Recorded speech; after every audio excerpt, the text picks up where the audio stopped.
Ladies and gentlemen, friends of democracy, very much along with President Wilson, he and I are fellow natives of the holy city of Charleston, South Carolina.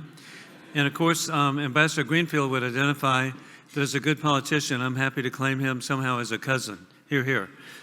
But again, it's inspiring to be with you tonight as we recognize and appreciate the sacrifices for the cause of democracy. Now more than ever, the work of the National Endowment for Democracy is supporting freedom around the world, which is essential to world peace, national security, and prosperity.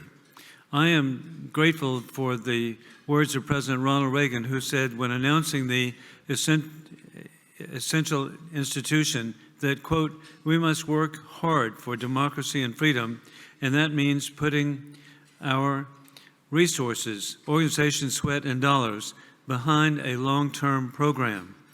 We've seen, indeed, the success of defeat of communism. Today, I believe the people of the world will defeat dictatorships. With the leadership that we have around the world, we now have, I believe, the greatest spread of freedom and democracy in the history of the world, as we saw, indeed, as living proof, the Prime Minister Kallas of Estonia. How incredible, the Baltic republics, that America never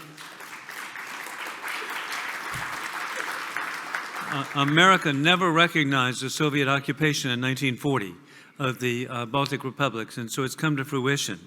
The Individual Courage Awards honor those killed or imprisoned because of their efforts to fight oppression. Sadly, that list grows longer every day. We're in a conflict we did not choose between dictatorships that are invading, as they promote rule of gun, the democracies with rule of law. With that, as we also see that we can be working together. War criminal Putin, the regime in Tehran, the Chinese Communist Party are working together as an axis of evil as they are seeking to deter freedom. With that, indeed, war criminal Putin has repeated in Ukraine what he used first in Syria, helping the brutal Assad regime's killing machine, destroying the Syrian cities like Aleppo. When the leaders of the free world don't face atrocities, they will continue. The work of the National Endowment for Democracies is successful, as I've, again, personally seen, as we see with NATO, with Finland joining NATO, with Sweden, 200 years of neutrality being given up, and to come together. And we see the energized Asian allies of Korea, Japan, and Australia all come together in the Indo-Pacific to come together to face the challenges we have.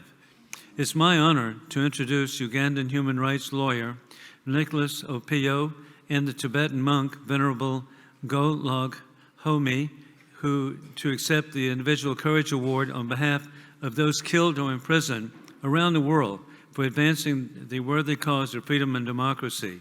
You both are appreciated for your incredible efforts as great risk to yourselves in fighting on behalf of the political prisoners.